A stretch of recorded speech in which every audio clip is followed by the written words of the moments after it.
আসসালামু আলাইকুম প্রিয় বন্ধুরা, সকলকে জানাই জুমা মোবারক।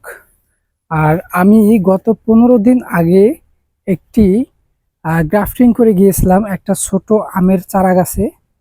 আহ, আটি থেকে যে চারা গাছটা হয়েছে সেটার মধ্যে কেটে আমি এই যে একটা ভালো জাতের আমের সায়ন ডাল কেটে আমি এখানে গ্রাফটিং করে গিয়েছিলাম। তো দেখেন কত সুন্দর করে গ্রাফটিং বেঁধে দিয়ে গেছিলাম 15 দিন আগে, প্রায় 15 দিন আগে। তো এই যে আটি থেকেই কিন্তু চারাটা হয়েছে। তারপর এখানে আমি গ্রাফটিং করছি। তো এটার বয়স 16-17 দিন হবে প্রায়। তো এটা আরো কিছুদিন যাওয়ার পর এই বাঁধটা খুলে দিলে আহ, একটু বেশি আর কি আলো বাতাস পাবে। তো যে দেখেন কত সুন্দর পাতা অঙ্কুরিত হয়েছে। তো এটা এখন শুষ্ক জায়গায় রাখা প্রয়োজন, রোদ থেকে স্থানান্তর করে শুষ্ক জায়গায় রাখতে হবে 1 থেকে 1.5 মাস।